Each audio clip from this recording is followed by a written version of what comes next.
Hello. Guys, we're back. Back in the nook, back in your loving arms. Happy New Year. Happy Hanukkah. Merry Christmas. Are we still in Hanukkah? And I ask this as a Jew. No, we're done. I'm Danielle Schneider. I'm Casey Wilson. This is Bitch Sesh.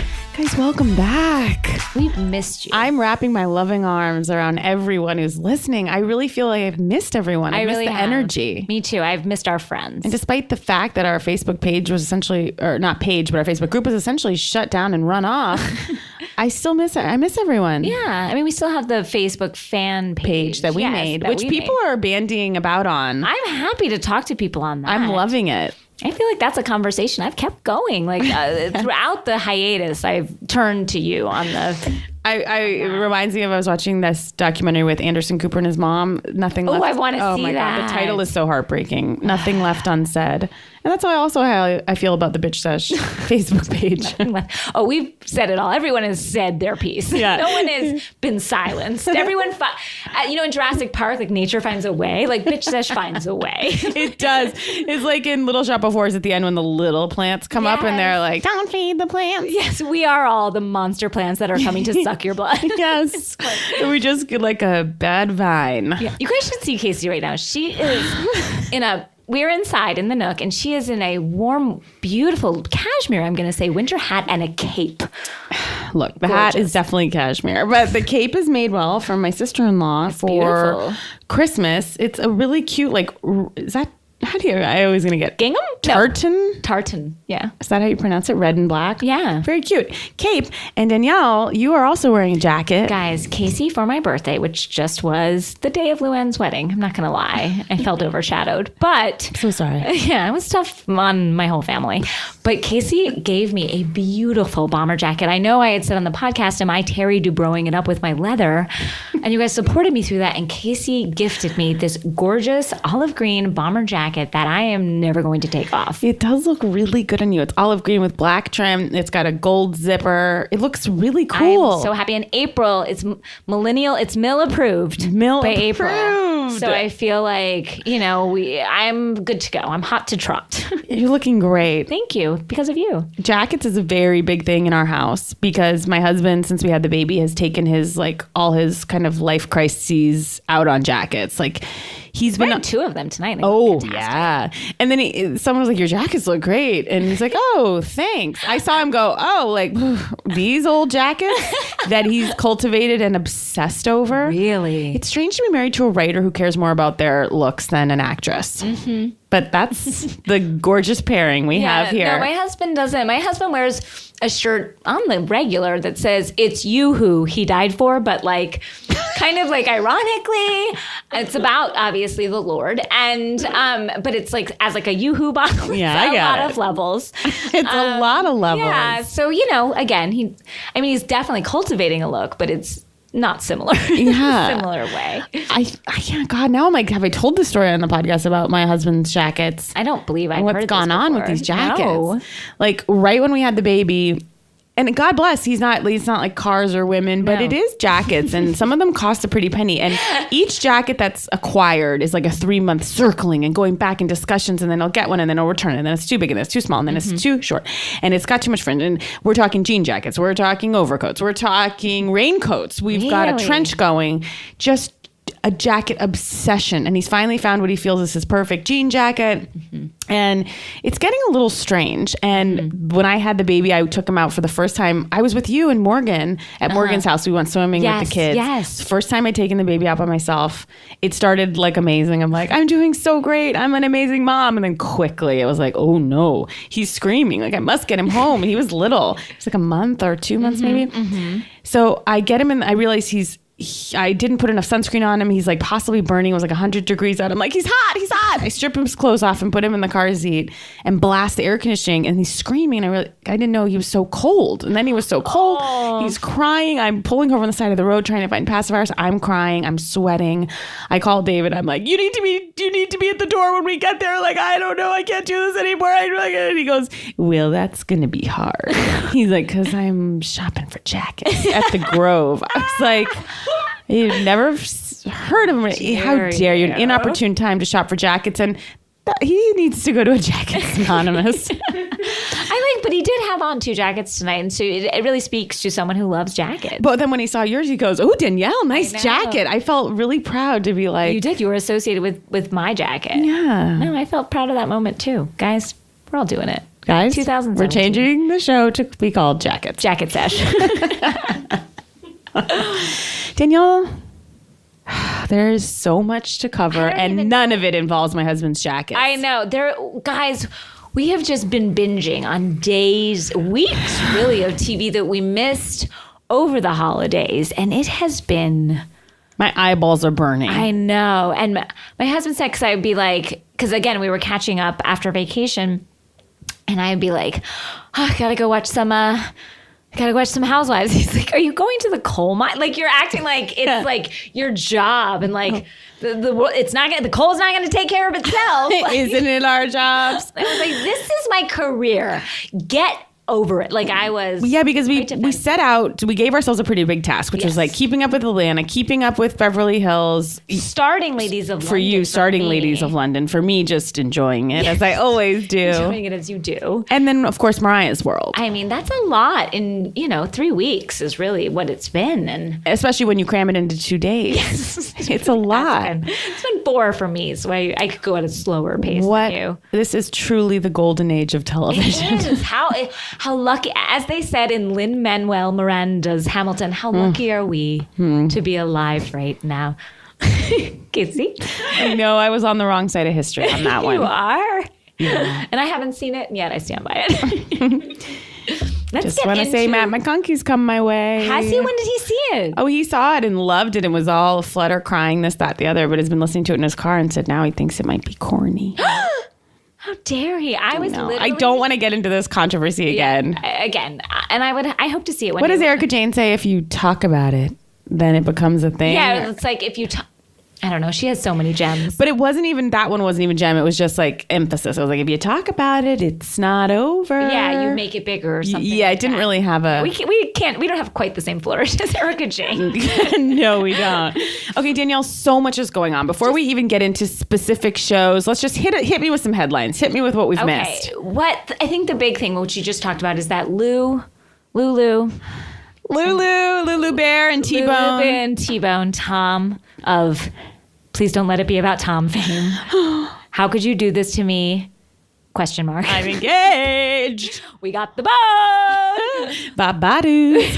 Like, if that alone, I have to say, she looked so elegant. She did. In that dress. Her body looked amazing. Not a statement piece on that wedding gown, which I was proud of her. She looked happy. I felt really proud of her. I did. I felt like, I've been nervous.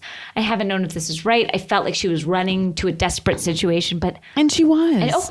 But it works. It looks a good color on her. It really is, and I am happy for her. Mm-hmm. I felt like over New Year's, that's what we were all our listeners, that's what our New Year's was about. Yeah. I was like looking for the first photo. I woke up early, New Year's morning, my birthday morn, not to be celebrated by my friends and family, but to get pictures, to get my eyes on Lou. Yeah. And apparently, the only housewives that went were naturally Jill Zarin. Well, here's funny. And Kelly Bensimone. And Cynthia. Wait, Cynthia went? Cynthia Bailey? Cynthia of the Bailey Agency was there. And here's a funny, interesting thing, which I told Casey recently. Oh, they were models together back in the day. Were they? I don't know. I'm assuming. I was like, yes. Then I was like, no, I think you made that up. It made so much sense. But I don't believe that it's true. Okay. You're like, no, they met at a press event for the Housewives. Yeah, they met at like that one of those ads where like Andy's in the middle on a float. When they're like all doing like summer games and Kyle's barbecuing and Phaedra's like playing croquet. Yes, exactly. One of those awkward ads, but that I love, that I should mention. But turns out, so I was in Boca Raton, and over the holidays, and I found out from a very good source that Jill Zarin has taken a house 4 houses away. Taken a house, or like bought? renting. Okay. We in the British countryside say taken a house. Okay. And you've really gotten into Ladies of London. I love it. 4 houses down from my parents' house, guys. This is huge news, except for that my parents are moving in 3 weeks. So it's like all the right timing in the world and all the wrong timing in the world. Wow. Yeah. So It's so much news. It's like she's so close yet so far. Although she's always close, as we've called her. And she's been on this program. Yeah.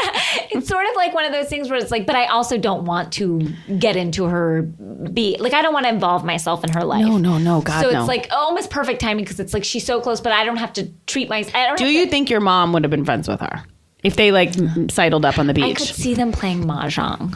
I could see it happening. That makes sense. And because it's one of those country club communities, so you see each other at the club. And my sister Abby also said that she was spotted at the club, and she went for dinner the night of Lou's wedding at the club where I had been. Wait, Luann didn't serve dinner? That's very possible. Very possible. That tracks. It was like past apps. But that same country club that I had been at not 4 days earlier with my family for an Italian buffet. So I just say, I feel tread like your the family's same living boards. the life over there. I know. So anyway, kind of exciting news. But anyway, that is all to say that they were at Lou and Tom's wedding. Wow. Look, Do you if think anyone the has niece any was there? Did the niece show up? The niece that Lou fought for? that Lou fought so hard for. She was probably like, who? June and Luann fought and defended. So I don't feel like were her kids there? I didn't even see photos I looked, of them. I didn't see, but it was I was mostly focusing on them. What must her kids be thinking after that whole Regency Noelle mess? and the girl. Noelle, the breakdancer. Noelle and the painter? Yeah, Noelle and the painter of nudes of herself. I forget what her name is. Are you talking about my stepmom or Luann's daughter? Okay, Danielle, just hit me with some other headlines. There's so much more. Other headlines that happened. Okay, New Year's Eve, Mariah. Wow. Okay. So many people were texting me because I think they knew this was something made for me, tailor-made for me. This is a Casey moment, I think people say. Yes. And here's what I have to say about it. I loved every second of it. And is Mariah not delivering what we've become accustomed to wanting from her? There's a quote about parenting, which is what children expect, they come to get, and then wait. Okay, got it. What children get, they come. Erica Jayne quote. Okay, what children get, they come to expect and then to need. I hear that. And that is so how I feel about Mariah. Maya Angelou quote via Oprah Winfrey. Which is? When someone tells you who they are, believe them. Yes, listen. I don't know if that pertains. I just like that quote. It does pertain because she's told us in every way, shape, and form, this is who I am. Exactly. I'm not going to be there on time. Don't try to boo me. I'm getting time zones mixed up for every show. I get up at 10 p.m. Yes. I live a vampira life. And I'll tell you, if you're watching Mariah's World, which everyone should be, you will learn. You'll love her even more. She's endearing. She's funny. She's nice. April's nodding. Danielle, not so much. I have mixed feelings. About Mimi? Yes, about Mimi. Okay, well, we're going to get to Mimi. Okay. But transitioning by way of the name Mariah. Yes. I'll take us to Sister Wives. Please do. I'll take us over Take to a big Las Vegas. left turn to Sister Wives. We'll swing on over Las Vegas way because some big news in the Sister Wives world, which is that, okay, Mariah is Mary's daughter. And if you don't watch Sister Wives, how dare you? And for shame. And I actually haven't seen it in many, many episodes. But so Mary was the one, if you'll all recall, was being catfished. Yes. I have not watched an episode and I know of this. So I feel like it's hit the world. Unfortunate incident in which she was catfished and like by a woman, yes? Yeah. Unfortunately. It was all just tough stuff. It's like she's already gone online and left, it's so weird and then it's embarrassing and all of it. So she only has one daughter and that's more embarrassing than being in a plural marriage. A quadruple. Okay, so she only has one daughter and that's been like a sticking point to her. Like all the other wives have with Cody. And that's Mariah. All the other wives have like 15 kids and many, many kids. And her daughter Mariah and her have been on tough terms since, of course, the catfishing incident. Why, though? Why? Does Mariah blame her for being catfished? It's not fair to blame the victim. Oh, it's so it's also good. But in a kind of interesting twist and one that I applaud, Mariah came out as gay. And how is that affecting everybody? I haven't seen it. So I don't know the answer to that. I think that Mary was upset with the news because she felt like a typical kind of narcissist parent was like, it's all about me. She was like, but I didn't know her well enough. It's about me. It's like, no, not really. It's actually the opposite. It's about Mariah. And it's like, and we didn't know you clearly either. There's a lot of things you don't know, Mariah. FYI. Yeah. Mary. Whatever, yeah. Mary, Mariah, Sure. McKelty. The names are... Everyone on this podcast knows that if I say a name, it's probably wrong. I think everyone's... Again, you've come to expect this. Yes. So congrats, Mariah. And I don't mean Mimi, but congrats to her on her performance as well. Let's talk about Kenya's intruders. Kenya's trespassers. So much has happened with Kenya. Okay, first of all, both on the show of Atlanta, this is Kenya Moore on Atlanta, and in real life. Is there another Kenya? Not the country? Not in my mind. You know how much I love Kenya Moore. Love her. Oh, I think she's a psychopath, but that's okay. disagree. But I feel like her like video footage monitors, what are they? Like her security cameras are doing... Or just her with a video camera. But her security cameras are doing all the fucking work. It's like they don't have footage of Matt breaking the garage window except from her security footage. And now we come to see from her security footage, 3 people broke into Kenya's house. Apparently they jumped over a wall to get into Moore Manor. They had to go down that really long, like, Driveway. interstate, like, driveway. Unpaved Yeah. driveway. It's unclear, were they breaking in or were I they... think that they were just doing something that is not great. Right. But like, I think they were just like a Hollywood tour of the house. You know what I mean? Like it was one of those just It was like, like 1 woman and 2 men and Kenya pulled a gun on them. which was overzealous. I love it. Really? I mean, I don't love it. I mean, she's a single woman on I'm her own, against and guns, yeah. obviously, but there's just something about Kenya just being Kenya that I love. Yeah, no, I agree. And Defending Moore Manor at all costs, like Vivian Lee or like Tara when like the Northern soldier comes and they have to like kill him and like drag him away in drapes and Melanie buries him in the yard. And Skylar's like, I'll never go hungry again. Exactly. That's, and that's Kenya like to yes, me. I hear that. And it's in Atlanta. I respect it now.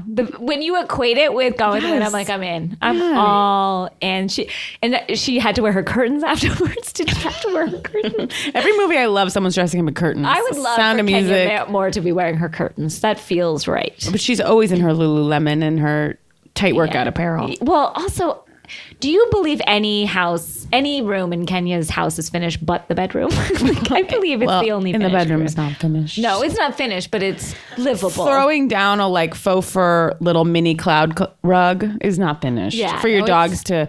I think in that house it's colder than Sonia's. Like it is, there's not a heating system. There's not an air conditioning system. There's no water.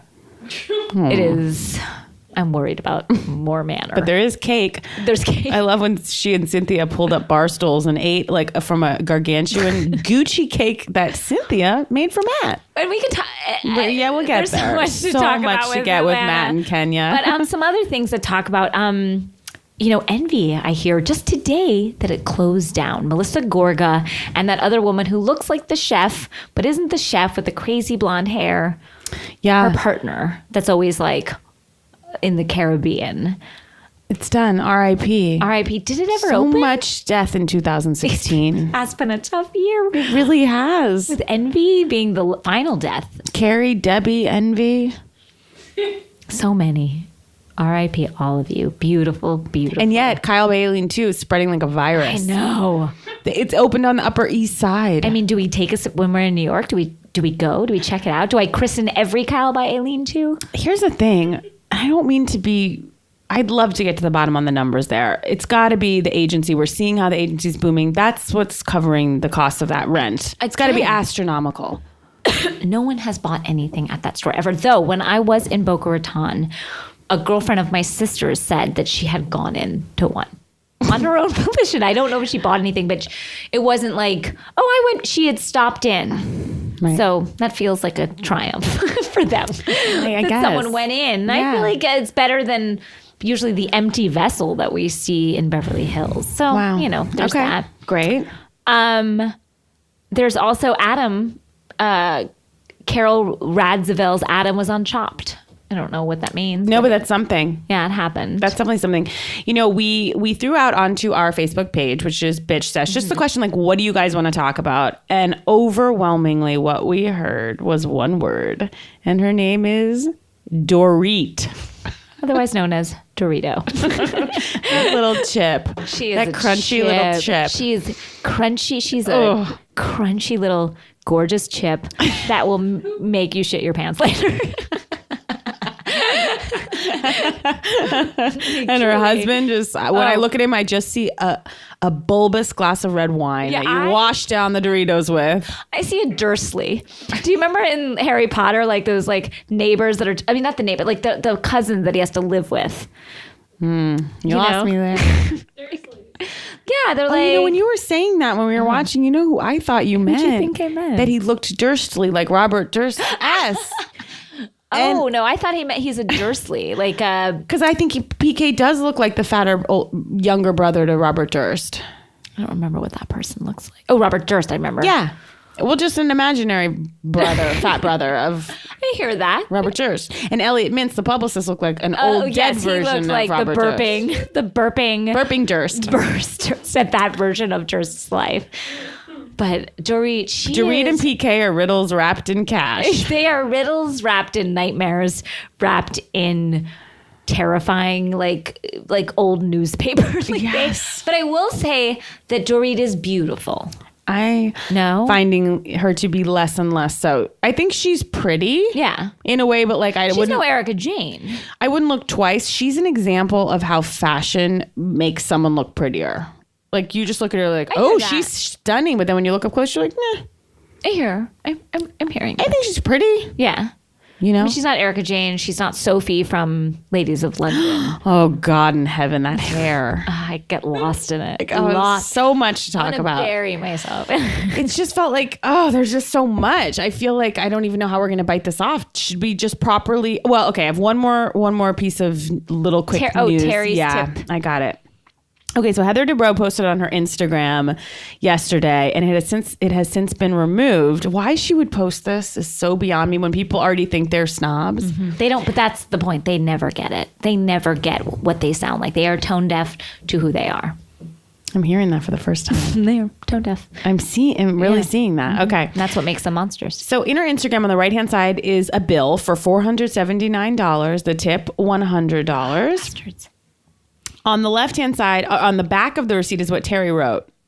Quote, "Our waiter was nice, but," underlined twice, "the service sucked and the food was not good. Good luck, Terry Dubrow, MD." Oh, like he throws that doctor in, like we care more. And then she writes, "Dinner last night. Guess we won't be going back to that restaurant. # still left a big tip." Fuck them. She's such a piece of shit. So is he. Sit in your closet. Yeah. Heather. They're disgusting. To post that, the service sucked. And also, like, this person's doing, as someone who waited for years, like, they're doing their goddamn best. If you have a problem, don't put that out there for everyone. It's so disgusting. But they felt so proud of themselves that they gave that tip, even though they didn't like it. Like, that's what you're right. That's who they are. The side of it. Like, look how great we are because we post, even though this person we hated, we still, in the goodness of our own hearts, give a huge tip. But like, we're going to make you guys feel terribly about this. The worst. I mean, I've had people fire me and say horrible things to me, to which I have no response. I love that these people are just running around writing on the back of receipts when everything bothers them. If a waiter treats me like shit, I'm just like, I deserve it. Yeah, I'm just like, wow, I was a waiter. It's very hard. Yes, exactly. And neither of them have ever been waiters. Fuck them. Exactly. Oh, God. Well, guys, should we get into Beverly Hills? Let's do it. Let's get into it. Yeah. Beverly Hills, we're back. It's been a year since we started, which I can't even, because this is where we started. This is where we started, and it's been 5 episodes in, and nothing has happened. I do think more has happened than last year. Yes, but again, Beverly Hills have become experts at making nothing out of nothing and thinking they're making something. The quote unquote Pantygate, I don't give a fuck. And neither does Erica. She was humiliated, and it was it just felt like this is a nothing thing, and you're just humiliating this woman. Humiliating this woman. And I think Erica was really hurt. Me too. It's like, first of all, for all the talk about like whatever kind of dress it was, I love that Mikey, is it Mickey or Mikey? Oh, I hate Mikey? I think it's Mikey. I like him. I do not. I feel like all his job is to do is like comment on things in a sassy way. He's like, what did he say at one point? He's always like just building her up. Yeah. And He's always just like, someone's dressed sexy. Like he's always just like pointing out the obvious, but like in a really sort of boring way. Yeah. And I mean, I guess so Erica wasn't wearing underwear and then PK got a glimpse. It was so PK. Like, you perv. Like, then get your eyes out of there. She's not doing that for you. Fuck you. And you know what's disgusting? First of all, that PK would even tell his wife, I think. It's like if a woman's like not wearing underwear and you catch a glimpse of something, have some class and keep your mouth shut. I'd also be embarrassed for her. Like, yes, like that's I feel what like I mean. that's not what she wanted. Like, everybody just be like, ooh, like poor thing. Right. Or if the husband does tell the wife, she's like, oh my God. And like maybe I would never say something to my friend. If I didn't see it in the moment, there's no reason to humiliate her after the moment has in passed. a million years, I would never say to my friend, like, my husband saw your vagina, cover up. I would never. She's off her fucking rocker, Dorit. She's like, PK, so and her voice is so odd.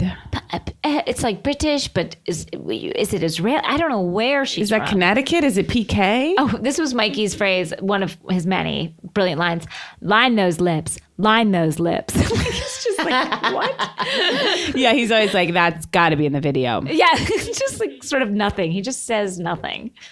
Okay, as much as I love Erica and I want to say something controversial, I love Erica. Okay. And honestly, my eyes filled with tears when she gave her those underwear. And we all had the moment of Erica didn't realize everyone knew. And she was like kind of making fun of her and making a point that was like, you're crass and disgusting and I want you to know it. I felt so badly for Erica. But okay, well, I'm going to say build her up one more time because watching her composure under fire, her class. Oh, she was. I guess I don't even know what I am saying bad. You're not saying anything bad. Well, I want to take us back to one scene this season that I just felt a little weird about, which is when all the dancers were auditioning for Mikey and Erica. See, I loved that scene. Okay. And in fact, there's been a few like backup dancers, like in Mariah's backup dancer audition scenes, and all I have to say is I could watch more of those.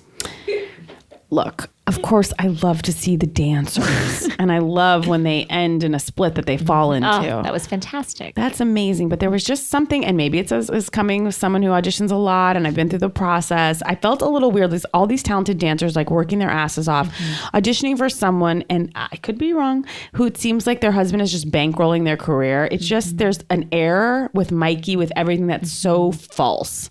It's just like, is the demand there for the whole thing, which is like my tour and my videos and the money, and I'm like, well, Mr. Girardi's paying for all of this. And I do feel that line last year was very firmly in place. Like, yeah, I use his money. And now it's like, I'm on the Billboard charts. I'm like, where are we in reality here? But she does, like, I feel like she deserves everything she has and more. I would never question that. She respects them. I don't feel like she looks down on them. I feel like she's been one of them, maybe not a dancer, but she has been on the ground floor. 100%. She has been. So it's a little different for me watching her find a backup dancer than like Gretchen Rossi looking for a backup dancer. You know what I mean? Like, I just feel like she's a cut above. So I excuse that with her. I guess there's just something that was hitting me with all the housewives with their husbands, and Dorit is also an example of this. I guess they said Dorit works on something, and well, when she says I'm not sitting around all day eating bonbons, I'm like, yeah, that's exactly what you do. What you are. Just because your husband represents Boy George, does he have another client? Is my question. I think he has someone else, but like Boy George is on Celebrity Apprentice, and like I think Erica Jayne's doing a lot better than Boy George. Like he had a career, and I'm nothing against him, but like don't act like you're so above it because he had his heyday, 20, 30 years ago. It's just like we're all I guess I'm just coming like maybe with a chip on my shoulder, but there is something about it's maybe Dorit I'm mad about when she did that whole speech about like, and I'm so fucking sick of seeing these housewives do these speeches when they have a dinner party. They're like, I need to check. I'm all about the details of the table. Like you fucking threw this party. Like, and I do that too sometimes, but there's just something about like Dorit keeps saying like, I'm such a details person and my husband couldn't do details without me, that these women who don't work make themselves so indispensable to their husbands by always over making what they do, which is very little, seem like so much more. It's like, go to your fucking kids' therapy. I'm sorry. Yes. And I know I don't like to be judgmental of parents, but also as someone whose son has suffered through a helmet, which she called an illness. It's like, because of SIDS, kids are now sleeping on their backs. Their heads are flat. My son had a helmet. I cried in the parking lot when he got it, of course. It's awkward. You don't want to see your kid in it. At the same time, it's a very normal thing. In my family, in friends of mine's family, it's all, it's not a disease. But she said any mother would feel badly when their child has an illness. I'm like, your child does not have an illness. How dare you say that about people whose kids really are sick and are suffering? Yeah, no, she's an asshole. Yeah, you're right. She's a total asshole. But you know who I hate more than anything? Anybody this whole season? Jiggy. Fuck. They have this new dog, but Jiggy, and maybe it's the editors, but their takes to Jiggy. Wait, new dog? Jiggy's always been with us. I know, but then there's a new dog that's not Jiggy. So they're giving takes to Jiggy about the new dog. Yeah, Jiggy's not happy. Jiggy's not happy, and I'm just kind of he's I think a lot of my anger is coming out on Jiggy. Right. But I hate him. And guess what, guys? I know a lot of people have tweeted at me, and a lot of people have said things, but Eileen's hair is not fucking better. And you just need to take that and suck on it, because it is worse. Worse. It is whiter. It is longer. It is... There was stragglier. It is and last... I don't agree, but I'm supplying adjectives. No, she... Last season was on her way to could this be good? Could this be bad? This season, it is worse. And there is footage of her from, I believe, the 80s, her first season on Young and Restless, I want to say, where she has kind of a sandier blonde hair, and that's where you need to be. That's where she needs to be. It is not good. So I disagree with people that have tweeted at me, and I stand firmly on this. And people have also said she's gotten a stylist, and I agree that red dress that she wore to one of the parties was very nice. She looked great. But she's not using that stylist for her day-to-day looks, which is what she really needs to do. Like when she and Dorit tried to go on their walk in Malibu, and she had, it wasn't even side boot, it was side chest, side upper, and you said her bosom line is so fraught. Yeah. And it has always been. Yeah. And that, as a stylist, is what I'd focus on first. I think that would be she my needs first some task. day-to-day pieces that she can just know are there. And a bra, the right bra for the right outfits. Just someone going in and being like, this is the bra for this is the bra. Because I know where her thinking was, and I get it, where she was... Up her ass? No, she was like, I don't want to spend too much money, because, she's cheap. She is. She was like, I will get some nice pieces for the nights out, not counting on all the Malibu walks and the freaking... And the lunches. And that's hard. Hearing that Vinny was 25 in the country as a tennis player was... perfect. So perfect. I've never met a more 25. Yeah, he's a real 25 out of 10. Yeah. His first appearance on this season with him hanging off the back of a golf cart in the wrong outfit was perfect. And that hair, and I mean, I've been personally fast forwarding through Eileen's personal stories. Yeah. I don't have time. I don't. We have 2 days, to catch up. But, no. And also, it's I feel her sadness, and I realize that she went through a lot. Yes. And I'm not diminishing that. No, and neither am I. But I'm not, I just she's not for me. Speaking of what she went through, she's not for me either. Yeah. But speaking of what she went through with that weird-ass dinner party at Dorit and PK's, when Lisa Rinna was there in a strange green Well, you said it was strange, but I said... the truth, which is I could see me wearing that. and I'm not a fan of Rinner, and yet I see myself wearing it. It's hard. I can see you wearing that too, but the thing is, it was just such a strange party. It seemed like there was tons of people there, but there was no one there. Yeah, with that strange little man, Elliot Mintz. Mintz. That was the only time I felt that Lisa was funny, was her reactions to him were really funny. And then why was PK laying into her about...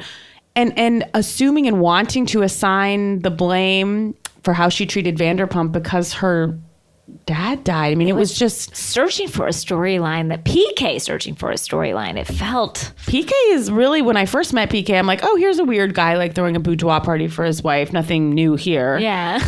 We've seen it. We've been here. Been there, done that, yeah, exactly. PK. It's not strange anymore. And now I'm like, ooh, something wicked this way comes. With PK and Dorit. Oh, yeah. to think about them rolling around on a bed like two sweaty ham hocks. I just can't get my... Poor Dorit with that rose gold Bentley. Oh, that was... And this is coming from a person who has a rose gold phone case.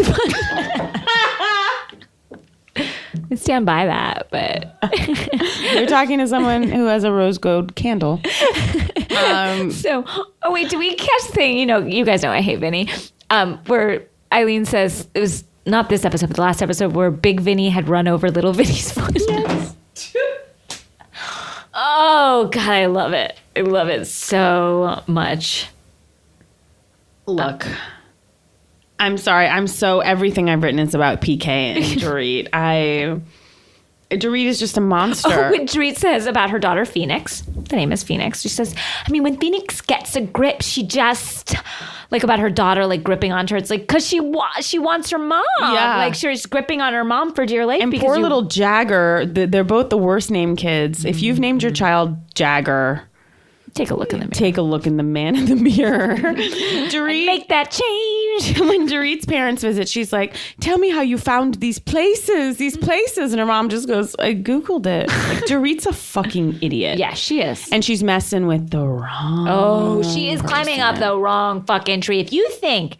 For 1 second... And I know I just did it when I was talking about her backup dancers, but if you think for 1 second you can take on Erica Jayne, you're wrong. Think again, bitch. Especially not a woman named Dorit. Yeah. Erica Jayne is everything. You are nothing. It's going to take a bigger superstar. I'm kind of impressed the way she... Oh, Erica Jayne is a class. Why? No, but impressed that Dorit went there. It's just like Lisa Rinna went up against Lisa Vanderpump last season. Good luck. It's not going to happen. Good luck, sweetie. I'm not minding Rinna as much. I am, but I'm also not. You know who I'm refreshed by this season? Kyle. You say this every year, and I know we've only done it 1 year. No, but I say this all the time because it feels new to me. Yeah. And I get it. I'm living some sort of Groundhog Day, but it feels like a new thought to me. Is it not now there's talk being bandied about again, and none of this comes from us about that perhaps or sources that we can confirm. Oh God, no. Perhaps Kyle's had some work on her face, but I don't think she has. And she also it was a pretty hilarious comment in her testimonial. She's like, look, would I ever get a facelift? Probably. It's just not the direction we thought she was going, and she zigged when we thought she was going to zag. Yeah. Also, what's up with her neck piece in the testimonials? I know she loves like the Countess, she loves a weird testimonial look, but I can't get my head around I can't get my heart around it. Yeah, it's is it metal? Is it cloth? Is it beads? It seems to be mixed metals with a little dash of woodworking. And a kind of DIY. Is there a cloth element? There's cloth. It's all cloth. Is it? Yeah. I think cloth is its core. Cloth is its base. Space. From there we go. We build out from there. And it's white and it's very layered and very long. It's a turtleneck without the rest, it's just the neck of it. And it's been showcased a lot because I feel like she wasn't filmed in any other outfits. She's like, this is the one. This is the one. She's we've landed on it. In every testimony. Are they looking at the monitor is my question when they sit down? I would think Kyle would. I'm sure Erica is. And I'm loving Erica's looks. Her hair. Someone on our Facebook page said she is dressed like John Benet Ramsey, and I was like, more of it. More, please. More, please. That's a great reference for her. Yeah, I would like her to always... Because, see, that's the thing is I know whatever she and Mikey are up to is working. Mikey, another thing he said was, busy, busy, busy, girl. He's just the most standard phrases. But it's so annoing. Yeah, he's just like, yes, queen. Yes. With the light going off behind his eyes. There's so much. I like that they're doing glamour. We're having a lot of big glamorous parties, and I was so happy because as watching Atlanta right now, there's not a lot of glamour going on. And so, but then when they did also one of those those mystery room parties. Escape room. Enough. We don't need it. We don't. I feel like the Real Housewives producers of the different shows. I'm eating a raspberry, guys. Sorry. Feel my mouth noise. But I I feel like they're not talking to each other because they are all been like, I've got an idea. I feel like they are talking and being like, you guys got to get some escape rooms. I'm like, oh no, we all did it. I feel like they're like, great idea. No one's ever thought of this escape room. Yeah, I guess you're right. Now, there was a scene that touched me very deeply today that I don't have my period, not even close. I was crying. I don't know where I'm at, like post-holiday. You know, you're in kind of like a... Yeah, it's like I'm in a hangover. I've shifted gears into pretty much low-grade depression. But when Erica called Mr. Girardi before she went in for Young and the Restless, to what we later found out wasn't even film, was just to meet with the producers. And she's like, I'm glad I got you. I'm scared. And he was like, of course you are, honey. I was like, this is the most beautiful scene. And he built her up and he was basically like, it would be weird if you weren't scared. And she was like, okay, yeah, you know? It was so beautiful. I wish I could call him before all my auditions. This season, I became very attracted to him. And I say that, not joking. Like, I was like, I tried to picture myself having sex with him and I could picture it. I could too. I did. Like, something turned for me. Because last season, I was like, that old man. Was it the party that he threw for her?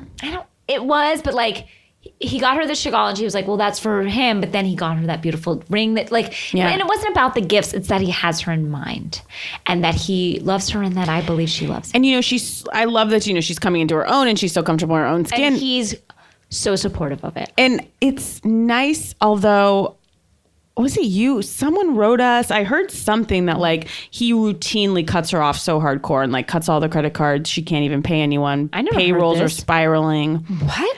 Maybe this was a fever dream, but I remember if he gets annoyed with her spending, that she's spending like completely out of control, which is, I wish I had opened with that before I went to that was what I was jumping off of with the dancing auditions, was like, don't waste talented people's time in a way like for your own kind of vanity act. Like, I'd love my husband to just like fund a movie for me. Me too. And I guess he did write me 2 TV shows that failed, but you know, we all would love things. And I don't know, there's just something about it, but you know what? They're happy. Yeah, I really was like, I can, you know, if it all doesn't work out, if Matt dies in a terrible fire or something, which God forbid should happen, like, could I have sex with an old man? And the right one is, the answer is yes. Well, I love it. Erica, like, just got nothing to worry about. Like, she looks so amazing. Like, she's good. Now, Kyle, on the other hand, is clearly freaking out. Mauricio is hot. He walked in that agency t-shirt, but like, he looks good. He feels good. He feels good. I get it. Like, when he said to Alexia, his daughter, he's like, oh, guess what? He's like, we got a speeding ticket back in Italy, and they popped to them in the Ferrari. I felt it was postcoital. It felt it. Anybody else? I'll leave that there. And I know I've said this before. There's an energy between them that is palpable. I mean, maybe he has that energy with everybody. It jumps off the screen. It does. When he said, though, like, to get a speeding ticket in a foreign country, that's a baller move. I was like, oh, shut your pretty little mouth. I know. Just look nice for me, Mauricio. I know. And it's not a great look on her, the desperation. She's got to stop dropping off lunches. She needs to just get something. That said, do you think I could get cast in her show? Yeah. Kyle, need me to play your mom's friend, like down the street? Happy to play Big Kathy. Big Kathy's been cast. Alicia Silverstone. That's right. That's why I'm trying to do the girl next door, Big Kathy. Like the weird friend that's like, Cass. Need to borrow some sugar, Cass. Cass, your dog got in my yard. I'm like, how's the girls? Oh, Kim is such a sweetheart. So clean living. And, you know, to foreshadow Kim's later downfall will be a nice episode. And I could even play just a walk on of someone in the movie Tough Stuff or Tough Enough, or what was that movie that they referenced? Yeah, or today? Escape from Witch You could Mountain. be like the script supervisor or I'm something. happy that would be a great role for me. Let's look into it. Agent? Actually, I feel like we could get into that. I mean, Love to pop up. yeah, if anyone's listening, Hollywood, if you're listening, you've got 2 people here. Love an audition. Okay, before we get out of Beverly Hills and we're going to take a break, we need to discuss, there's been talk that one of the housewives is apparently, we read this in Daily Mail, addicted, and it's going to come out that they have some type of addiction to, I've been hearing Xanax and the like. Who's your guess? Definitely Eden Sassoon. Obviously. Okay, we haven't discussed Eden joined us this week. Just popped up as running. Came in with a whimper. Came in with a Pilates-laden whimper. She didn't come in hot. She came in sweaty on a reformer out in Malibu. I was like, is she here to stay? I mean, honestly, seeing Camille again was refreshing. I love I genuinely had the thought, forgetting that she was Vidal's daughter. At lunch, I'm like, is someone going to do her hair? Yeah. It was almost like, people want to go the other way from their parent. Like, she's like, yeah, my dad's Vidal. You'll see my hair's like a sweaty mess. Yeah. Unimpressive. She's as weird as they come. Yeah. Not great. But I'm interested to hear more. Yeah, sure. I think it's Lisa Rinna. Really? Yes, and I want to see if anyone else has noticed this. I've been tracking this privately. Okay, no, I have. A journal? Let me see your journal entries but in my brain, guys, Lisa Rinna never drinks alcohol. She takes wine, never drinks it. I think, and I don't want to out anyone, first of all, I think she's sober. That's been my thought forever, but which is great, and that's admirable and great. I could see though her storyline being like, I got myself clean in terms of alcohol, but then Xanax became a problem. And that's just out of the clear blue sky, and I apologize if that offends anyone. How would that offend anyone? I don't know. Look, I'm addicted as well. Like my New Year's resolution was literally stop taking random stray pills. My resolution was exercise. Same. I literally find half a pill in my bag and be like, Google yellow pill 45 and see what it is. None of these are prescribed. Just, I'm a good time gal. I have taken a mostly non-prescribed pill. It is very rare that if I take a prescribed medication that I was prescribed it. Besides birth control, everything else has been a friend that's like, hey, try this. And I'm like, okay. Also, is Lisa Rinna into Kabbalah? She wears that red string on her wrist. Has that been discussed? I've never seen that red string on her wrist. What I have never seen on her body is that cardigan duster that she hawked on QVC for 24 hours. For 24 hours straight. That woman deserved every penny. She did. She hawked that thing. I feel like those offices are sad and cold. Yeah, for sure. Like when she was like, I'll take the presidential suite at the Sheraton. Although I feel like if I could just get a product, I could do it. That said, if I could get a product going, guys... we could definitely see it for 24 hours. I mean, could we get a bitch sesh wine going? I think sell it on. We have to have more of a presence first in the way Lisa Rinna does. What do we got to do? Well, I didn't like when Lisa later was like, hello, my hair is iconic. It's like, calm down, Lisa. Disagree. It is iconic. Okay. Last thing I wanted to say was Kyle's new assistant. I love the conversation. Oh, and then, I thought it was Camille's assistant. Okay, Camille's assistant, Kimber is over here. We're going to get to Kimber. Kyle's assistant, how many times as a house I've said, and I'm sure I've said this to you, April, so this is just amazing, but she's like, I need to stop saying yes to everything. I need to start saying no more. It's like, sweetheart, you saying yes to the apprentice is not necessarily saying yes to everything. She's like, I'm so busy. And the poor assistant has to just be like, sorry, April. April says no. April, you might want to go work with Kimber and Camille. No, Kimber was a revelation because Camille's new assistant in her new house was either a weather-beaten 25 or a fabulous-looking 65. Or a sand-blasted 40. Yeah, I can't get my head around how old she was. No, much like Mimi. Yeah. There's no way around it. I don't know where we stand. Yeah, and I need more information on her. More will be revealed. Also more, I hope, will be revealed as to why Camille's back. I always like that we always check in. Yeah, no, I like her knocking at the door. She always is just like, but since when this party looks great. And then we never see her she's hosting. Again. I mean, since when are she and Eileen friends? Never. And where were the other girls? Not invited, I guess. And that was just such a weird party with Dorit and Eileen and the whole thing. And again, another drama about nothing. Dorit will get stomped soon. She will. And I'm looking forward to it. Me too. And I don't miss Yolanda. Let's take a break. And we're back. Back with Atlanta. Wow. Atlanta. Atlanta is delivering on all cylinders. Oh, it really has. It started off in a few episodes ago, where just a cake lady that they went to go make a cake at her house had a step and repeat in her living room of her apartment, and I respected that.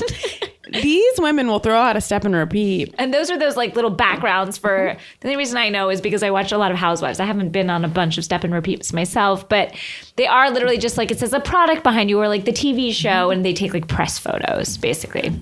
And no event too small. No, again, in her, I would say, studio apartment. Yeah, no venue too inappropriate. No. And that, I was like, I need to get a step and repeat in my bedroom. Like what? I don't know if we've talked about Portia's tagline in the beginning, but the way she says it, it thrills me. What is it again? She goes, I'm too blessed to be stressed and too sexy to be thirsty. It doesn't track, but I love it. No, not at all. That's why it hasn't like stuck in my head. But she's so bubbly and it's so fun. Can we talk about the bomb threat? Yes. Okay, so Phaedra bomb threat was called into her office, and I have a quote. Drama. By Drama, client of Phaedra's Esquire. And this is a quote from Phaedra. After the bomb threat, they cut to her in testimonial, and she goes, I've been on pins and needles since the bomb threat. I love her. And then Danielle, describe what happened with the bomb threat. So basically, there was a bomb threat. Someone named Drama came by, I guess, and said, I want to blow this bitch up. Blow her the fuck up, right? To Phaedra's office. To Phaedra's office Law while she was office. away. Now, Phaedra, who has a hard relationship with the truth, and and I respect it. I love it. Yeah. Like, is her baby 9 months in her belly? Like, time is neither here nor there. But so she then says, and I texted Casey immediately when I heard this, that, turns out it wasn't a bomb threat. It was just a rapper that wanted to come by with some new music that he said was the bomb. Now, I thought that was the best. It's the best ever. But then that turns out not to have been true. He really did. I don't know that he came by with a bomb, but he did come by threatening to her. a different office. Yes. He was obviously, they think he was on something because he was so disoriented. Mm-hmm. And then this is a client of Phaedra Park Esquire's. Yes. Drama. What does she do for him? She's a lawyer. Yes. And seems to be still practicing at the Parks Group. Sure. Yeah. And then it was great to see her security meeting afterwards, where we got to meet her brother. I got to get eyes on her brother, which it was such a ragtag Ocean's 11 group of like randos, where it was like her mother, her brother, her assistant, like the receptionist, and then like and a preacher. I think a preacher was there too. Everyone had their special skill again. But then Phaedra, you would think, was maybe like shook up by this, and on some level, not at all. And instead has taken up a new crusade, which is the Black Lives Matter movement, which Candy then busted her on because Phaedra was saying, it's unfair that a black man came into an establishment and basically was seen as a troublemaker before anything even happened, which may very well be the case. Yes.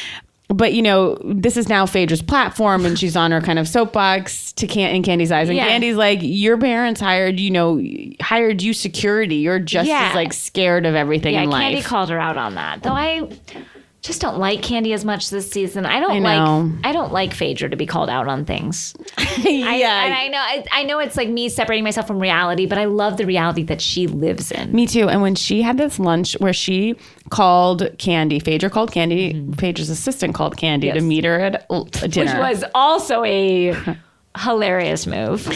Phaedra's sitting there waiting for Candy, and in what seemed like a 10-minute shot that they just lingered the camera on her and didn't cut away, she takes a sip of like a mint julep. I can only imagine it was like a strawberry drink. Guys, if you see this, it takes 10 minutes for her to take a sip, and she does it with such flourish and style, and then goes and I'm like, she's the fucking best. Oh, she is. She's like, think she's so gorgeous. Oh, me too. It's like she's just smooth as silk, like everything about her voice. Like and we've got Portia babysitting for Phaedra's sons, which is Portia. I'm having fun with those comedic scenes. Again, they are funnier than any other housewife group. Like I truly laugh at them and with them. I'm not just laughing at them being dumbasses. Like I truly think they're funny. Yeah. And also Portia She has that new boyfriend, baby daddy in the making, Todd, I guess his name is too.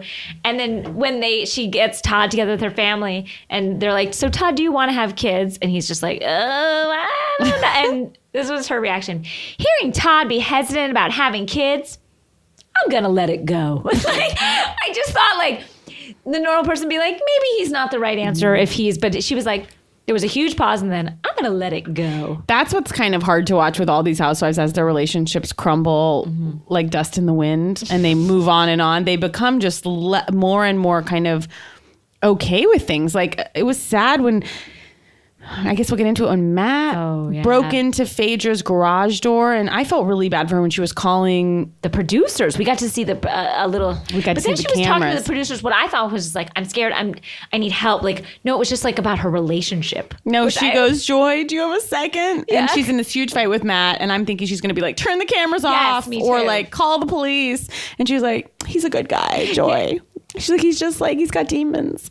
So I was like, wait, we're getting a real, like, oh, she just needs a girlfriend to talk to. And Matt was right, because so she's on the phone with Matt and she's like, can't we just talk in person? Obviously trying to bait him to come over and get this conversation on camera. And she goes, the crew's just packing up. They're about to leave. And he goes, okay. And he pulls up and she comes out and he's like, what is this, an ambush? And she's like, I said they were packing up. Like, how long does it take them to pack up? Yeah. So good. Yeah, and he's unhinged, but they're just a bad mix. Or are they perfect for each other? I mean, should they still be together? Probably. They both love to work out. They sure do. Well, on our Facebook page, someone named Kitsa Brooks wrote, please talk about the fact that Sheree's interior designer wiped his sweaty face with an upholstery sample. I respect it. Love it. I mean, there's nothing to say, but Sheree's thank you. Son, Cairo, is hot. I know. And except he's less hot knowing his mother makes me so crazy. I love Sheree. You know how I feel about Sheree. Oh, I hate her so much. I love her. When she gave Cairo that speech about why he like can't get high, like I felt her strength. I felt her power. I love Sheree. You know I do. She's kind of, it's interesting with Atlanta right now, and correct me if I'm wrong. Obviously, there's so much going on with Kandi and Phaedra in terms of, and we'll get into that whole thing, but like, everybody's kind of weirdly doing their own thing, it feels like. It's like Cynthia's got her daughter and she's moving out, and Peter's appearing on Wendy Williams. Do you think he was paid for that? I think so. Maybe not, though. Maybe he was just trying to get stuff for Bar One going. Like, I feel like he's about promoting. Or getting his side of the story out there. Yeah. I mean, I love the relationship between Cynthia and her daughter, and I am so glad Cynthia has this lake house now. Yes, I think it's beautiful. Yeah, after Moore Manor and Chateau Sheree, the nicest house, of course, is Cynthia's. Oh, I love it. I would love to live at that house. I would like to be invited. Can we talk about the fact that Portia thinks that there's 45 days and 3 weeks? That was kind of a fun moment. Portia is so dim. But I love her because she's also funny. She is dumb, but she's funny. And that's a strange combo because usually if someone is dumb, they are not so funny. She makes me laugh. And I'm not just laughing at her. I am laughing with her. Oh, no, me too. Definitely. Okay, I'm looking at it. Okay, so let's talk about this whole thing going on with Phaedra and Kandi. So I'm trying to get my head around it a little bit. But basically, Kandi said that Phaedra had basically been cheating on Apollo before he went to jail. Like, you're acting like you missed him and that it's so hard for your husband to be going off to jail. But you were saying, like, I'm over this shit. I'm already dating this new guy. So who are you crying to, basically, was kind of Kandi's take. And then Portia kind of called her out and was like, how dare you say that about your friend? Like, that was rude. And then Portia's very defensive of Phaedra. It's like, we know you guys are friends, but I know, like, it will surely bust up by the end of the season. But then Phaedra is then, and then also their friend, what was their friend's name? Shemaya said that, I guess that Phaedra had like tried to like entice her boyfriend at some point, which was like, okay, that threw me. I was like, what's happening now? Why is Shemaya involved? And then it came out, they're like, why is Shemaya so defensive? And then Phaedra said that she's like in basically a threesome with, like a throuple, or is that? Shemaya. That Shemaya is in a threesome with. Or is it Shemaya? I'm not sure. Okay. Kandi and Todd. That the three of them sleep together. They sleep together. Do you believe this? I don't. I don't. really I mean, Candy don't. does run bedroom Candy. Yes, and I'm not saying that she's never had threesomes or blah, blah, blah, but it just felt like... So weird. Yeah, it just felt like, really, guys? Like, I don't know. Weird. And I sort of don't care. I mean, it's juicy, but at the same time, it's sort of... I don't care about it so much, I guess. In my words. Okay. I love the conversations that I'm seeing with Cynthia and Kenya, which I feel like this conversation happens on all the housewives, where Cynthia says to Kenya, she's like, you are such a strong woman. You need a strong man. And I'm starting to be like, are there strong enough men for these women? Like, I don't think they're out there. I don't think so. I think it's sort of, again, Atlanta hasn't been living the glamour this season that I feel like it has in the past seasons, even though it's funny. They're not having like the big parties, and the fact that an event was just inviting everybody to go to Cynthia's breast checkup was a real low. Yeah. In the history. Of Although the series. it was still, Phaedra was so into it. Oh, hearing Phaedra scream, "Show me them titties," was a revelation. Phaedra Barks, Esquire. Yes, I was like, you are a lawyer and you want to see their titties, and I love that. I didn't know I needed it. Look, there's so much more. We have 2 other shows to cover right now. Should we move on? Do you have other last minute Atlanta thoughts? No. We barely give it its due. We spent too much time. I mean, that we have to move on, but... Yes, just for today. And then next week, we'll probably just get back to our Atlanta and Beverly Hills, but we did give homework assignments, which were Ladies of London and Mariah's World. We'll take another commercial break. Yeah. We're back. And we are back in London. London town with PK and Dorit. No, I don't think they're from there. PK is. PK is. Guys, Ladies of London. You have to be watching. If you're not watching, start from the beginning and treat yourself. I did not start from the beginning. I did not have time, but I have to say I didn't need to. I wikied a little bit because I wanted, and I didn't even wiki before I watched it. Wikied. I literally started, I was fascinated by them. And then after I started watching, I wanted to know their history and like who these people were. Even before they got on the show, I just wanted to know like their pedigree. Only thing I'm sad that you didn't see, because I don't think you might not appreciate the role she played in the past, is, okay, you know the American Juliet with the brown hair? You mean Juliet. Juliet. That's exactly what she sounds like. She's like every girl that's in a sorority with you. But here's the thing. Juliet was so much more annoying the last 2 seasons. How is that possible? It is. And that's why I'm like, what you're seeing is this very polished version of Juliet. And who is she? Where did she come from? I couldn't even Google her. I do think her husband is very, very handsome. She claims she's a stylist. What?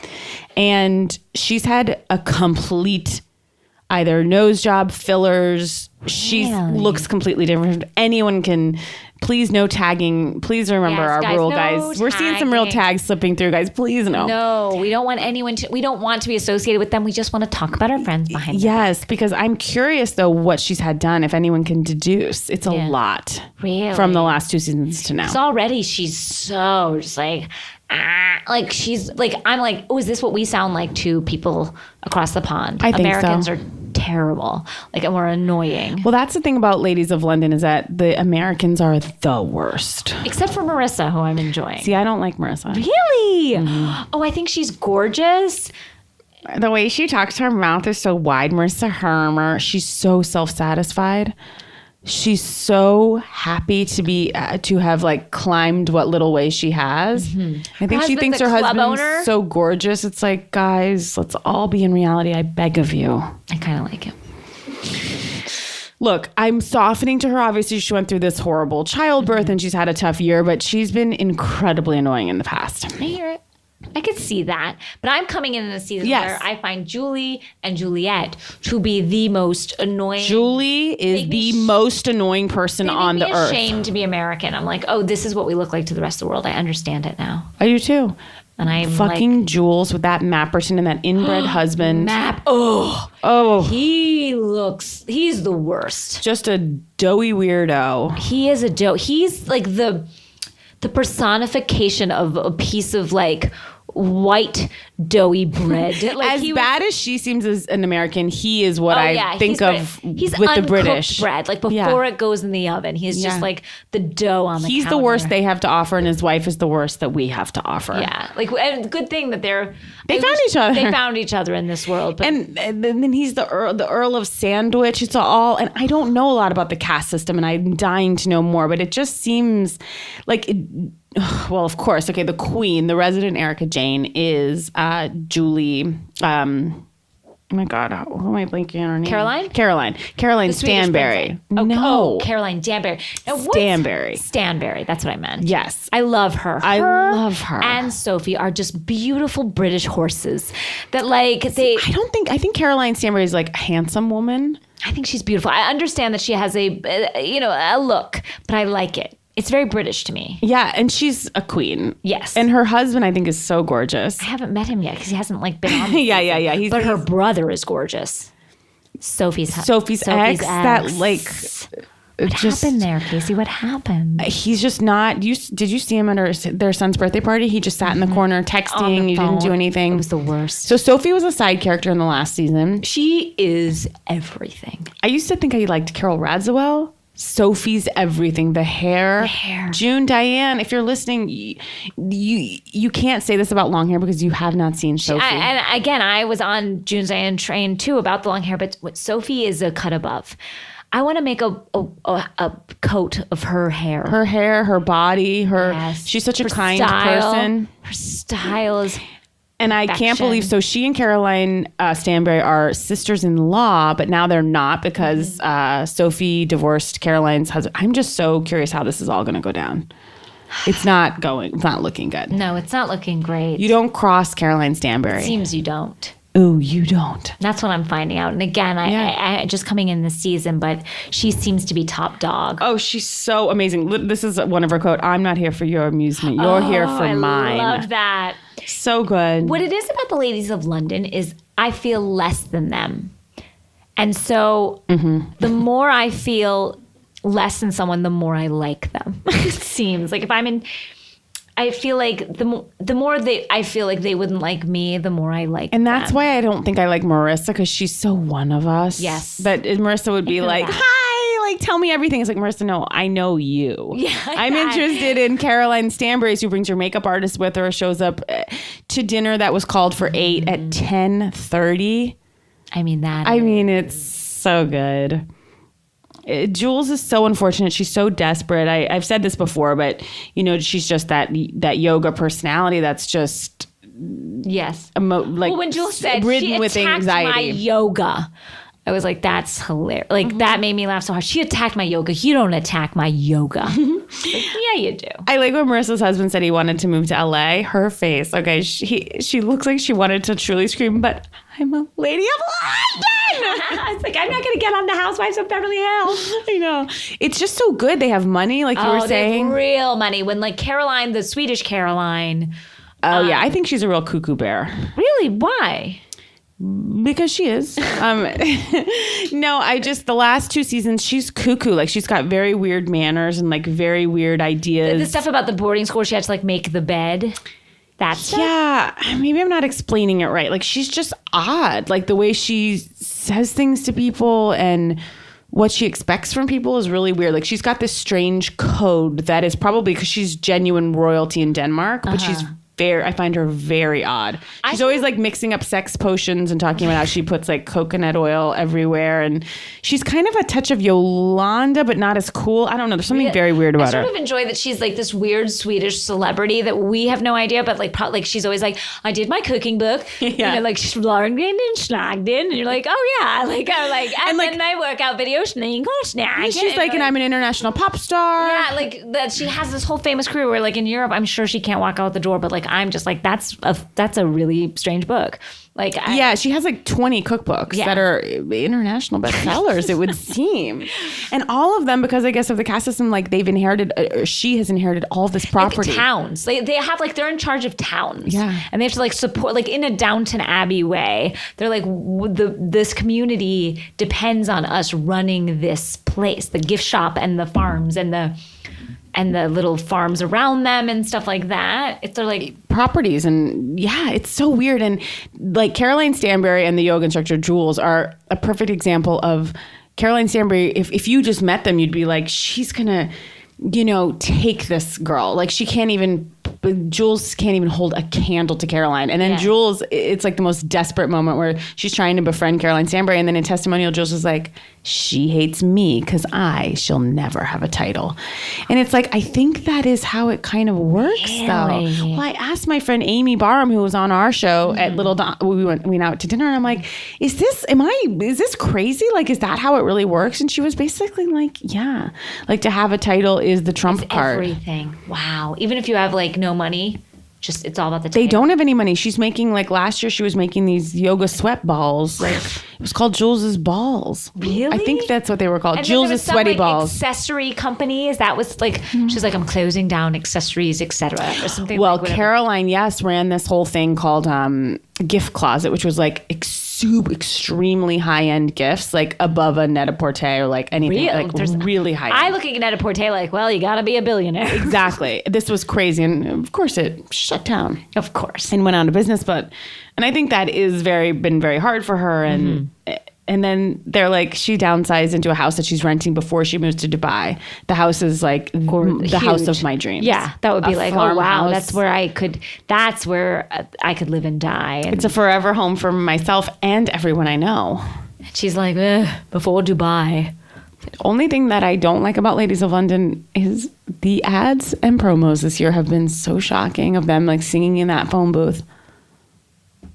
Have you seen the women singing in the phone booth? Oh, that was awful. Yeah. Yes, I did see that. Awful. But the show is just so comforting and good. And I love that, like, it's got more life to it and kick with the editing than Housewives does. It's got more fantasy to me. Like the fantasy of it all, of like being super rich and super proper and super like, I'll never be able to attain that. Even if I worked every day of my life and became a superstar, like I still couldn't attain it. And I enjoy that. And that's why they're the ladies of London. Danielle, there's so much, but let's move on if anyone's still listening to Mariah's World, shall we? Yes, please. Mariah's World. Look, this it seems to be a limited series. Is it a docu? She kept calling it like a documentary. She refers to it as a documentary as like, exclusively. like it's an art project. Like it could be nominated for an Oscar. Yeah, she thinks like Albert Mills is directing this. Yeah, she's like, this is what's his name? It was like the Civil War type of. Well, that's the thing I love about Mariah because, and true to the title, it is her world. It is. It truly is. Truly is. In Mariah's world, and it has different hours than like our world. Like it has different days and weeks, and birthdays are celebrated differently. It is her. Okay, I wrote this down. I'm like, the show is so good. Every single show involves Mariah's team not knowing that they're on tour. The time zone changes from city to city. This has happened twice in 3 episodes. She's surprised that they've gotten the time zones wrong and she was supposed to be performing 15 minutes ago and they're in flight. She's always like, we forgot that the time change from like Denmark to wherever is an hour difference. And everyone's like, oh God. Why isn't somebody on that? No one's on it. It gives me pause that she doesn't wake until basically midnight. Like I don't know why it gives me an anxiety where I'm just like, are your kids up or are the kids on this schedule? Like, is everybody? And then there's... think again, everyone's in Mariah's world. No, the assistant Molly. Molly's her name? Molly's her name. I would like to see a show of just Molly and Mariah. Here's the thing. Now, I heard that Molly is not Mariah's assistant and was filmed completely separately as her own segments because if you'll notice, she's only one time was in a scene with Stella and then has heard Stella's on the phone. People say she's filmed a green screen and is never seen anywhere near the rest of them. Why? Maybe they needed more content. I don't know, but she's so amazing. I would love to see her with Mariah. Me too. And she's such a fan. I want to see them on a road trip. Me too. Just spinning ideas. I mean, watching her like try to track down truffles, and of course set up that Apple TV was so tough, but it's crazy because Mariah still manages to be slightly a bit of a mystery, but not really. Well, like Stella's her manager who comes off like a pit bull. Like Stella is never not wearing a banana clip with her hair like thrown up like crazy and Cartier like love bracelets clinking and just yelling into a phone, send them a fucking cease and desist. Well, she is. I think she's been good for Mariah's career. I do believe that. I just don't know if she's good for Mariah's life. I don't think so. Every single conversation ends with like, love you, baby, love you more. I know. I feel like Mariah's just... She's a train that's running and you have to hop on or hop off, but it's not going to stop. Well, she does stop many times and is very late for things, but she's running somewhere else. Yes. She's just not where you think she's going to be. Do her and Tanaka have something? Yes. He's gorgeous. I think she and Tanaka do have something. I love Mariah when she was doing the bit with Stella. I thought this was fun. When their agents accused Mariah, or like someone accused Mariah in the papers of like wanting farm animals or something. Yeah, and that she wanted exotic, animals. extinct animals at her wedding. And her agents emailed and were like, is this true, Mariah? That's not cool, basically. And so she wrote back and did a whole bit with them. She was like, I just think it's like, it's something I need for my wedding. I need exotic animals. That's what I need. I thought that's fun. I don't enjoy when reality stars are having fun. You don't. I want to be having the fun, not them. I know, but I was kind of having the fun because she is such a quote unquote like train wreck from what people think. But like when she was prank calling Molly, I was like, that was tough. Like I don't need this. Yeah, that was tough. With them on the plane dancing about, I was like, guys, put on your seatbelts. Like it gave me just like just being like, it's a small plane. Those could go down. Can everyone just sit and like not part? Like just sit, Grandma. Sit. Yeah, it's like we would lose Mariah and Tanaka. I know. It's like I know I'm harshing everybody's buzz, but I just was like, you are. Buckle your seatbelts, guys. Like, put on some earphones. I would really, not just saying this, like I'd love to go see Mariah's concert. I would too. Greg Bennett, friend of the show, loves Mariah, and he's like obsessed with her. And I think she touched his hand from his Instagram. Greg, let us know exactly what happened, but he's obsessed with her. I feel like Erica Jayne should open for Mariah. That's a great. You know who I think Lionel Richie is opening for Mariah, is what I heard recently. Oh, strange so brew. Erica might not be in that. Yeah. That's so strange. I mean, he does have hits, obviously. I love him. Category. That is an odd kind of, well, I could see that. Strange bedfellows, if you ask me, but... I feel like Mariah, it's no thing to her. She always acts surprised whenever she starts a show and people are booing. She's always like, are they booing? It's like, yeah, because you're late. Multiple hours late. But then the audience is like right on board with her because she's a star. She is, and we love her songs. We love her hits. And the minute she's like, you'll always be a part of me, I'm like, yep, back on board. And she's such a great performer. I love her music. I know. She's the best, guys. Mm-hmm. And this whole New Year's thing was, she gave us exactly what we needed to start the new year. It was, she delivered on every cylinder. On them. I'm like, get it together. Get your sound system together. Yes. Like, I mean, working with April in our live shows, we know what it's like. Yes. When you go to start a song and she signals to me that the computer's shut down again.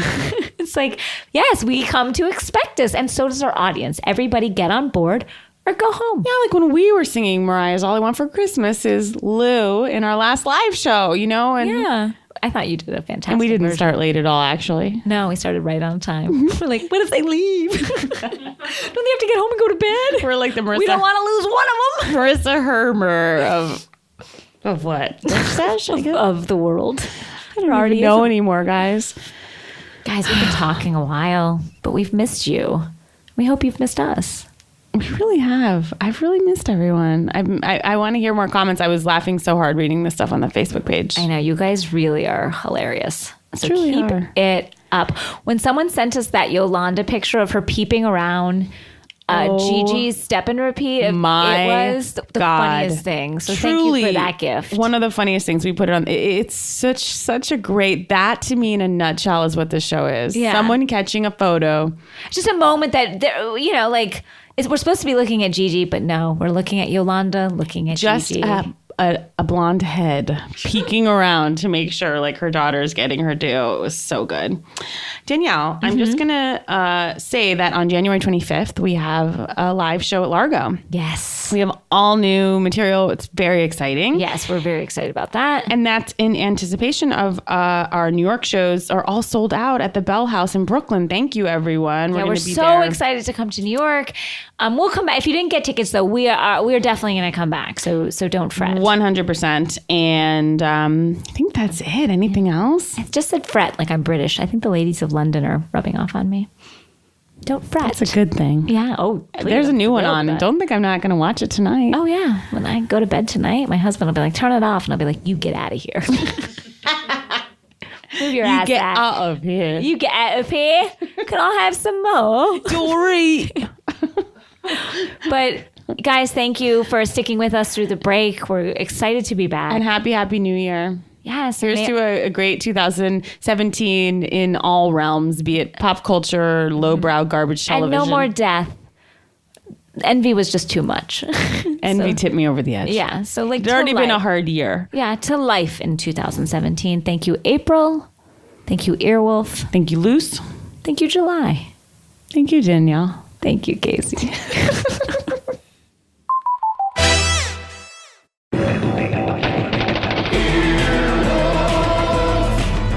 This has been an Earwolf production, executive produced by Scott Ackerman and Chris Bannon. For more information and content, visit earwolf.com.